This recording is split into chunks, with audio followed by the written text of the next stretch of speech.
सोनल ने सिद्धार्थ की बात का कोई जवाब नहीं दिया, मगर ये सच था कि वो बहुत खुश थी।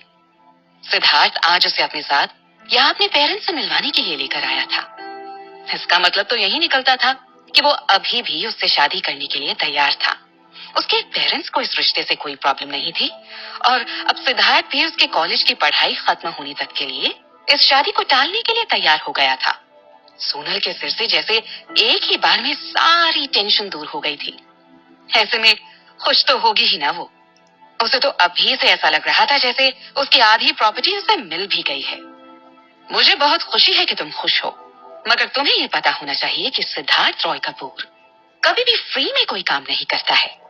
सिद्धार्थ ने आज जो कुछ भी किया था, उसके बाद भी वो अपनी दरिया दिली के बदले कुछ ना कुछ प्रॉफिट तो जरूर वसूल करेगा। आखिर पक्का बिजनेसमैन जो था। उसकी बात सुनकर सोनल अचानक थोड़ी सीरियस हो गई। बोलो, क्या चाहिए तुम्हें? उसने सिद्धार्थ की तरफ देखकर पूछा। मैंने तुम्हारी इतनी हेल्प की है तो बदले में तुम्हें भी तो मेरे लिए कुछ करना चाहिए। सिद्धार्थ ने गाड़ी का दरवाजा वापस बंद करते हुए कहा। ओके, बोलो, क्या करना होगा मुझे?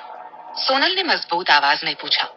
सिद्धार्थ ने गाड़ी से अपनी पीठ टिकाकर आराम से खड़े होते हुए कहा, कम ऑन, गिव मी अ किस।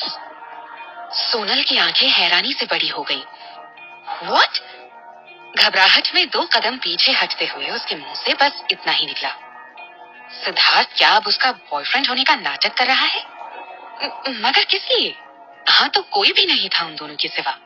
पहले ही जितनी देर वो अपने पेरेंट्स के साथ था, पूरे टाइम लगभग वो उससे चिपकता रहा था और अब वो ये भी चाहता था कि वो उसे किस भी करे।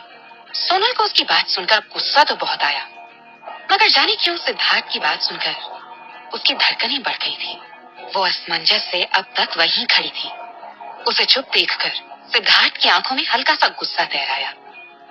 अपनी आंखें सिकोड़ते हुए उसने पूछा, क्या हुआ? अब तक खड़ी क्यों हो? नहीं, ये गलत है, हम दोनों ये सब नहीं कर सकते। सोनल ने पूरे कॉन्फिडेंस के साथ अपनी बात कही। उसका दिल अब भी जोरों से धड़क रहा था, मगर उसने अपने दिमाग का इस्तेमाल करते हुए सही फैसला लिया। उन दोनों के बीच बस एक डील हुई थी, जिसके मुताबिक वो दोनों सिर्फ एक दूसरे का इस्तेमाल कर रहे थे। उनके बीच प्यार जैसी बातों के लिए कोई जगह नहीं थी, तो फिर वो ऐसा कैसे कर सकती थी? What do you mean कि हम ये नहीं कर सकते? सिद्धार्थ ने इस बार थोड़ी गुस्से में अपनी आवाज ऊंची करते हुए पूछा, मगर सोनल ने कोई जवाब नहीं दिया। वो बस चुपचाप अपनी नजरें झुकाए उसके सामने खड़ी रही। कुछ पलों तक उसके जवाब देने का इंतजार करने के बाद सिद्धार्थ को समझ में आया कि सोनल क्या कहना चाहती है।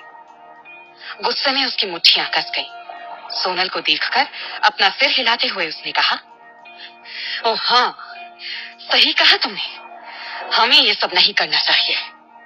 सोनल ने अपनी नजरें उठाकर उसे देखते हुए हाँ में अपनी गर्दन हिला दी। अब सिद्धार्थ ने उसकी आंखों में देखते हुए कहा, ठीक है, तुम्हें मुझे किस करने में प्रॉब्लम हो सकती है, मगर कुछ और तो कर ही सकती हो। क्या? सोनल ने हिचकिचाते हुए पूछा। सिद्धार्थ ने बेचारों जैसी शक्ल बनाते हुए कहा, अब जब तुमने मुझे इनकार कर ही दिया है तो मैं बस तुमसे कुछ छोटी मोटी रिक्वेस्ट तो कर ही सकता हूँ। उम्मीद है इस बार तुम मेरा दिल नहीं तोड़ोगी। कहते हुए उसके चेहरे पर एक शैतानी मुस्कुराहट आ गई। उसके एक्सप्रेशंस देखकर ही लग रहा था कि उसके दिमाग में कुछ नई खिचड़ी पक रही है। सोनल को वापस परेशान और कंफ्यूज देखकर सिद्धार्थ ने उसे एक बड़ी सी स्माइल देते हुए कहा, यार तुम तो पहले ही घबरा जाती हो। अरे बहुत आसान और सिंपल डिमांड्स है मेरी, कुछ भी ऐसा वैसा करने को नहीं कहूंगा तुमसे, डोंट वरी। कहते हुए उसने अपनी एक आंख दबा दी। ओके, पर क्या हैं वो डिमांड्स? सोनल ने अब भी उसे शक की नजरों से देखते हुए पूछा। सिद्धार्थ ने बोल जरूर दिया था, मगर सोनल को अब भी उस पर यकीन नहीं हो रहा था। तुम चाहती हो कि मैं तुम्हें कॉलेज जाने की परमिशन दूं? हाँ।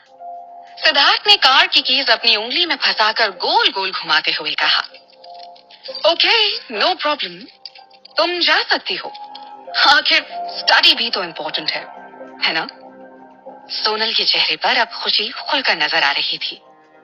उसे खुशी के साथ साथ हैरानी भी हो रही थी। खुशी इसलिए क्योंकि सिद्धार्थ ने खुद ही उसकी हर टेंशन को दूर कर दिया था, और हैरानी इस बात की थी कि आखिर सिद्धार्थ उसकी हर बात को इतनी आसानी से कैसे मानता जा रहा था। आखिर चल क्या रहा था उसके दिमाग में, ये सोचकर सोनल को घबराहट भी हो रही थी। लेकिन मैं चाहता हूँ कि तुम रोज कॉलेज खत्म होने के बाद वापस मेरे घर पर आओगी, कहते हुए सिद्धार्थ बिल्कुल सोनल के करीब आते हुए बोला। याद है मैंने तुमसे कहा था कि मैं बहुत जल्द घर के काम करने के लिए एक हेल्पर को रखने वाला हूँ। सोनल ने हाँ में सिर हिला दिया। मगर अब मैंने अपना इरादा बदल दिया है। यार तुम कितना टेस्टी खाना बनाती हो, मेरा तो मन ही नहीं भरता खाकर। तो मैंने सोचा मेरे लिए ये काम तुम्हें खुद ही करना चाहिए। अब जब इतना कर ही रही हो तो मुझे नहीं लगता कि घर की सफाई में भी तुम्हें कोई प्रॉब्लम होगी, वो भी तुम इजीली कर लोगी। बदले में तुम्हें मुझे रेंट देने की भी कोई जरूरत नहीं है। तुम बिल्कुल फ्री ऑफ कॉस्ट मेरे घर में आराम से रह सकती हो। सिद्धार्थ ने उसे एक तिरछी मुस्कान देते हुए कहा।